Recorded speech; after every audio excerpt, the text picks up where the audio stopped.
where a lot of Americans don't believe government can help. And as we gather here tonight, the people who will decide this election are asking a very simple question. Who will fight for me? Who's thinking about my future, about my children's future, about our future together? One thing is for certain. All right, that's enough. Thank you. Chicago! It's good to be home. It is good to be home, and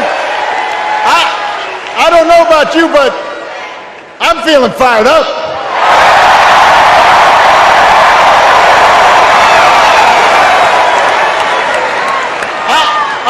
I am feeling ready to go.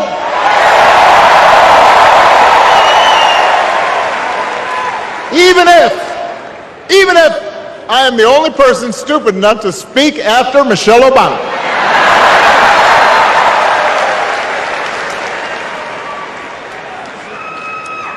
I am feeling hopeful because this convention has always been pretty good to kids with funny names who believe in a country where anything is possible.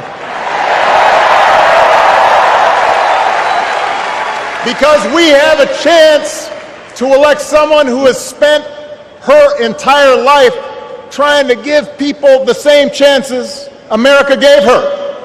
Someone who sees you and hears you and will get up every single day and fight for you. The next president of the United States of America, Kamala Harris.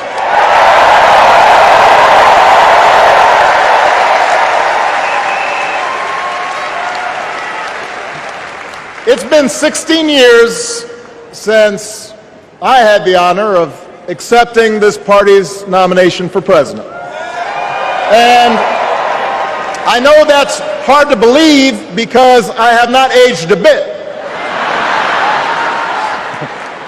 But it's true.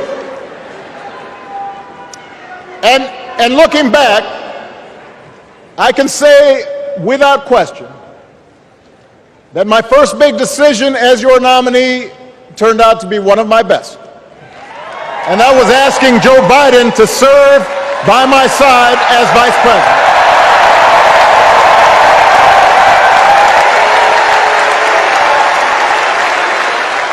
Now, other than some common Irish blood, Joe and I come from different backgrounds. But we became brothers. And as we worked together for 8, sometimes pretty tough years, what I came to admire most about Joe wasn't just his smarts, his experience. It was his empathy and his decency and his hard-earned resilience, his unshakable belief that everyone in this country deserves a fair shot.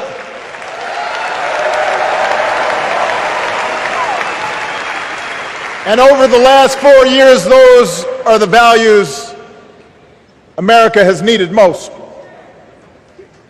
At a time when millions of our fellow citizens were sick and dying, we needed a leader with the character to put politics aside and do what was right. At a time when our economy was reeling, we needed a leader with the determination to drive what would become the world's strongest recovery. 15 million jobs, higher wages, lower health care costs. At a time when the other party had turned into a cult of personality, we needed a leader who was steady and brought people together and was selfless enough to do the rarest thing there is in politics, putting his own ambition aside for the sake of the country.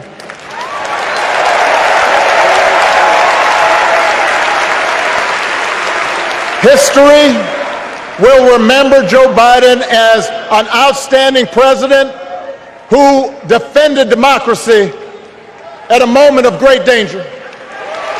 And I am proud to call him my president, but I am even prouder to call him my friend.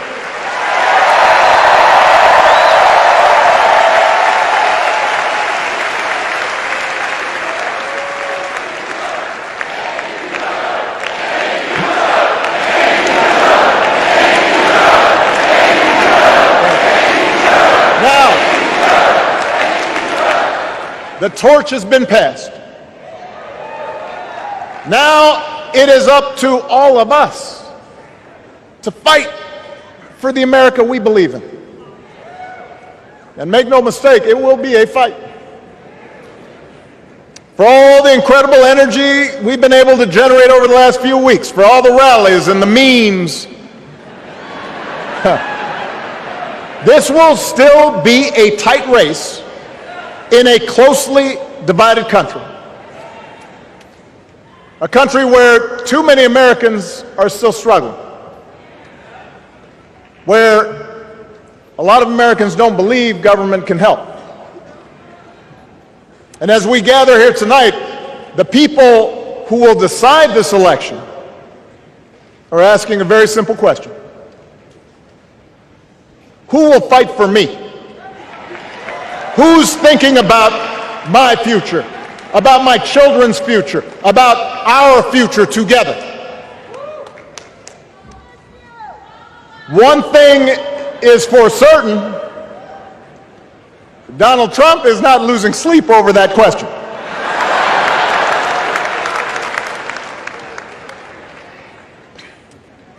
Here's a 78-year-old billionaire who has not stopped whining about his problems since he rode down his golden escalator 9 years ago. It has been a constant stream of gripes and grievances that's actually been getting worse now that he's afraid of losing to Kamala. There's the childish nicknames, the crazy conspiracy theories, this weird obsession with crowd sizes.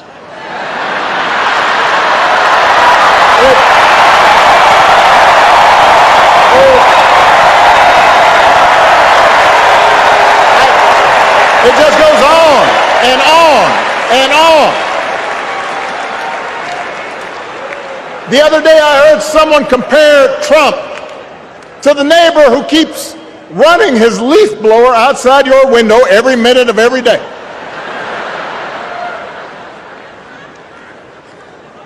Now, from a neighbor, that's exhausting.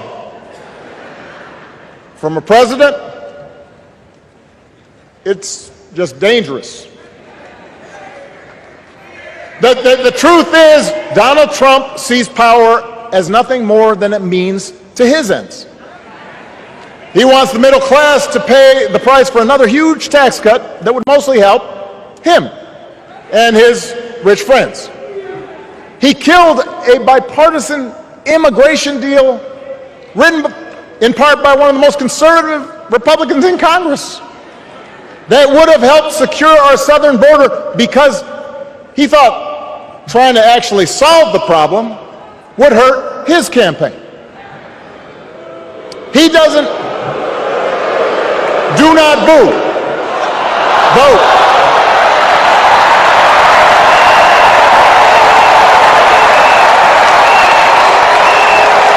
He doesn't seem to care if more women lose their reproductive freedom since it won't affect his life.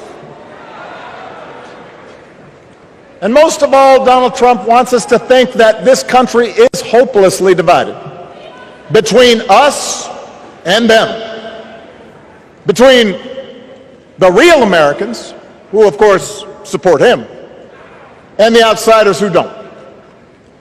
And he wants you to think that you'll be richer and safer if you will just give him the power to put those other people back in their place. It is one of the oldest tricks in politics from a guy whose act has, let's face it, gotten pretty stale. We do not need 4 more years of bluster and bumbling and chaos. We have seen that movie before, and we all know that the sequel is usually worse.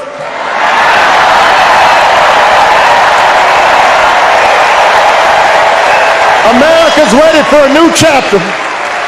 America's ready for a better story. We are ready for a President Kamala Harris.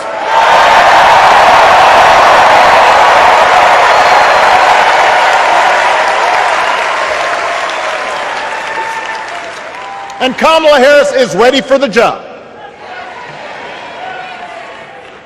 This is a person who has spent her life fighting on behalf of people who need a voice and a champion. As you heard from Michelle, Kamala was not born into privilege. She had to work for what she's got. And she actually cares about what other people are going through. She's not the neighbor running the leaf blower. She's the neighbor rushing over to help when you need a hand. As a prosecutor, Kamala stood up for children who had been victims of sexual abuse. As an attorney general of the most populous state in the country, she fought big banks and for-profit colleges, securing billions of dollars for the people they had scammed. After the home mortgage crisis, she pushed me and my administration hard to make sure homeowners got a fair settlement. Didn't matter that I was a Democrat. Didn't matter that she had knocked on doors for my campaign in Iowa. She was going to fight to get as much relief as possible for the families who deserved it.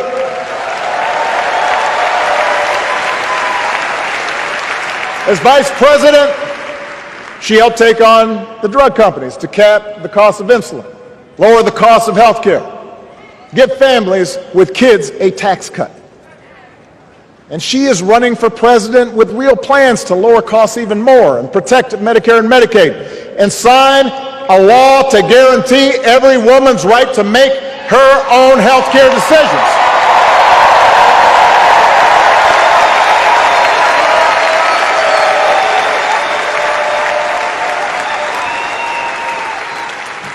In other words, Kamala Harris won't be focused on her problems. She'll be focused on yours. As president, she won't just cater to her own supporters and punish those who refuse to kiss the ring or bend the knee. She'll work on behalf of every American